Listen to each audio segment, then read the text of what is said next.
वारकरी संप्रदायात प्रतिगामी लोकांची घुसखोरी, 60% लोकांची मांडणी धर्मांध शक्तींना बळ देणारी, तर 40% लोक कीर्तन प्रवचनातून पुरोगामी भूमिका मांडतात. वारकरी संप्रदायावर शरद पवारांचं मोठं विधान. महिला अधिकारी नको म्हणत मंत्र्यांना डावलले होते. अतिरिक्त मुख्य सचिव मनीषा म्हैसकरांच्या वक्तव्यानं खळबळ. प्रशासनातल्या महिला पुरुष भेदाचा मुद्दा पुन्हा चर्चेत.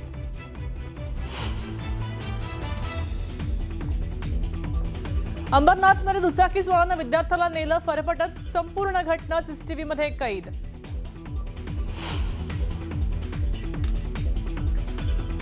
खराच्या जागी तर मुसलमान असता तर सगळ्या मुस्लिमांची वरात काढली असती. काँग्रेस नेते विजय वडेट्टीवारांचं वादग्रस्त विधान.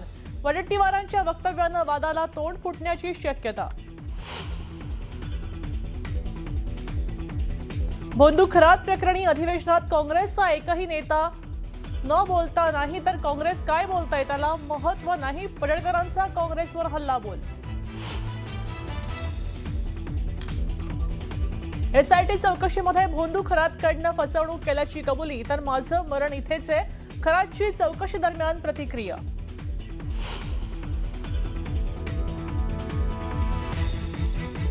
बारामती पोटनिवडणुकीच्या प्रचाराचं आमंत्रण आलं नाही. सुनेत्रा पवारांच्या प्रचारावरून सुळेंचं स्पष्टीकरण.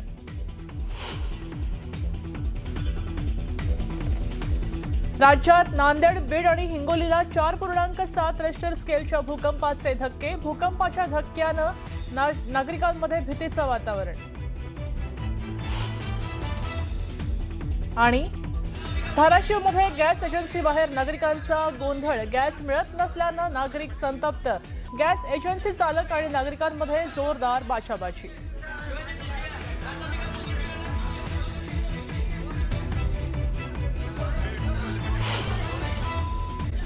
पुणे जिल्ह्यातील पुरंदर तालुक्यात खानवडी इथं अजब आणि गजब प्रकार, तितकाच धक्कादायक प्रकार समोर आलाय.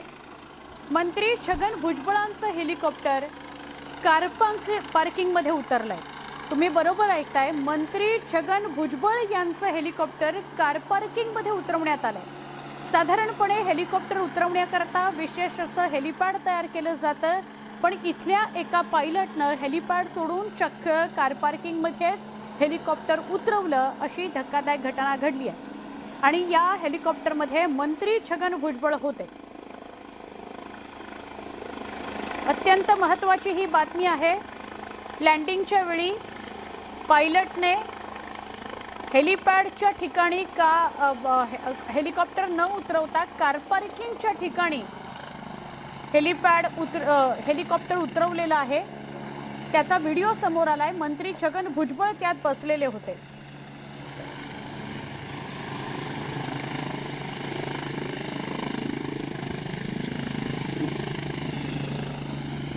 आमचे प्रतिनिधी वैभव यांच्याशी आपण अधिक बोलूया. वैभव, हा सगळा काय प्रकार आहे? सुवर्णा, खानवडीला जो कार्यक्रम आज मुख्यमंत्र्यांच्या उपस्थितीमध्ये होत होता, खानवडीच्या शाळेचं लोकार्पण जे ते केलं जाणार होतं. आणि यावेळी मंत्री छगन भुजबळ यांचं हेलिकॉप्टर जे आहे ते इथं कार्यक्रमाच्या ठिकाणी आलेलं होतं. मात्र जे हेलिकॉप्टरचे चालक आहेत त्यांना हेलिपॅडसाठी जी ठराविक जागा दिलेली असते ती जागा न दिसल्यामुळे त्यांनी मोकळ्या ग्राउंडवरती, जिथं पार्किंग आहे त्या पार्किंगच्या दरम्यान बऱ्यापैकी मोकळी जागा होती, तेव्हा हे हेलिकॉप्टर खाली तिथं उतरवलंय. त्याच्यामुळे एकच चर्चा सुरू झाल्या, हेलिपॅड असताना पार्किंगमध्ये हेलिकॉप्टर का उतरवलं, अशा स्वरूपाच्या चर्चा ज्या आहेत त्या सुरू झालेल्या होत्या. मात्र या चालकाच्या लक्षात न आल्यामुळे त्यांना तसं केलं असावं असा अंदाज वर्तवला जातो. बर, धक्कादायक घटना आहे. धन्यवाद माहिती दिल्याबद्दल.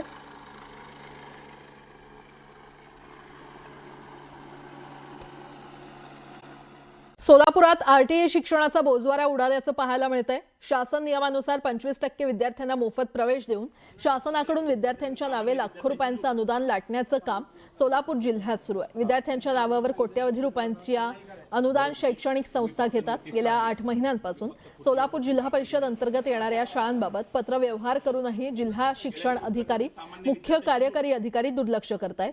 याचा विरोध करत प्रहारच्या कार्यकर्त्यांनी आणि पदाधिकाऱ्यांनी शालेय वेशभूषा परिधान करून जिल्हा प्रशासनाचा निषेध केला. या या आंदोलनानंतर प्रहार पक्षाचे जिल्हाध्यक्ष अजित कुलकर्णी आणि शिक्षण अधिकारी कादर शेख यांच्यात शाब्दिक चकमक झाली। कोणताही अनुचित प्रकार घडू नये यासाठी पोलिसांची मोठी फौज सोलापूर जिल्हा परिषदेमध्ये तैनात करण्यात आली होती। KRT अंतर्गत जे शाळा येतील, सोलापूर शहर असेल, जिल्हा असेल किंवा महाराष्ट्र राज्यात 25% म्हणजे त्या विद्यार्थ्यांना फी सुद्धा घेत नाहीत किंवा त्यांच्या शाळेचा खर्च जे काही वह्या पुस्तक असेल ते खर्चाचा खर्च शासन जमा करतं।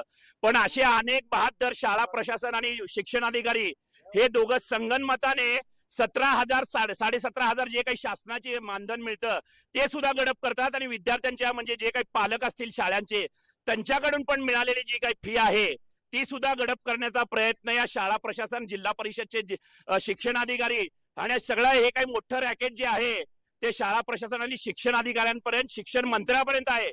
हे करोडो रुपयांचा मोठा घोटाळा आहे। अहिल्यानगर जिल्ह्यातील मांडवगड येथील जिल्हा परिषद प्राथमिक शाळेत मध्यान्ह भोजन योजनेत अनियमितता झाल्याचा आरोप करण्यात आला आहे। अहिल्यानगर तालुक्यातील मांडवगड येथील जिल्हा परिषद प्राथमिक शाळेत मध्यान्ह भोजन योजनेच्या अंमलबजावणीत मोठ्या त्रुटी झाल्याचं समोर आलेलं आहे। विद्यार्थ्यांना दिल्या जाणाऱ्या आहाराच्या गुणवत्तेबाबत तक्रारी वाढल्या असून नोंदीत विसंगती आणि धान्य वापरात अनियमितता झाल्याचा आरोप करण्यात आलाय। तर विद्यार्थ्यांच्या उपस्थितीपेक्षा जास्त अन्नधान्य वापर दाखवला जात असून प्रत्यक्षात मात्र निकृष्ट दर्जाचं अन्न दिलं जातंय। स्वच्छतेचे नियम देखील पाळले जात नसल्याचं सांगितलं जातंय। या प्रकरणी स्थानिक ग्रामस्थ आणि पालकांनी सखोल चौकशी करून संबंधितांवर कठोर कारवाई करण्याची मागणी केली आहे। तर शिक्षण विभागाने देखील या प्रकरणाची दखल घेतली असून अहवाल मागवण्यात आलेला आहे। दिनांक 6 एप्रिल रोजी जे शालेय मध्यान्ह भोजन आहार जो शिजवण्यात आला होता भात, त्यामध्ये मोठ्या प्रमाणात सोनकिडे आढळून आले पालकांना। मुलं ज्यावेळेस घरी ते भात घेऊन आल्यानंतर पालकांनी चेक केला तर त्यामध्ये भरपूर प्रमाणात सोनकिडे आढळून आले। याचा जाब आम्ही संबंधित अधिकाऱ्यांना विचारला, मुख्याध्यापकांना विचारला। त्यानंतर अधिकाऱ्यांनी येऊन तिथं त्या ठिकाणी पाहणी केली। अधिकाऱ्यांच्या समक्ष सुद्धा त्या भातामध्ये सोनकिडे आढळून आलेत। या संदर्भात आम्ही जी तक्रार देण्यासाठी जिल्हा परिषदेचे शिव यांच्याकडे आलेलो आहेत आज। तर त्या जे संबंधित दोषी असतील यांच्यावरती कडक कार्यवाही व्हावी आणि जे मुख्याध्यापक आहेत यांचे निलंबन तात्काळ करण्यात यावं यासाठी आम्ही आज शिव यांना निवेदन देण्यासाठी इथं जिल्हा परिषदेला आलेलो आहोत। धाराशिवमध्ये गॅस एजन्सी बाहेर नागरिकांनी गोंधळ घातलाय। गॅस मिळत नसल्यानं संतप्त नागरिक कार्यालयात शिरलेले आहेत। यावेळी गॅस एजन्सी चालक आणि ग्राहकांमध्ये बाचाबाची झाली। त्यामुळे केंद्र चालकाने नागरिकांना शिवीगाळ केल्याचा आरोप करण्यात आलाय। गॅस मिळाला नाही तर कार्यालयात पैसे फेकून गॅसच्या टाक्या उचलून नेणार असा इशारा नागरिकांनी दिलाय।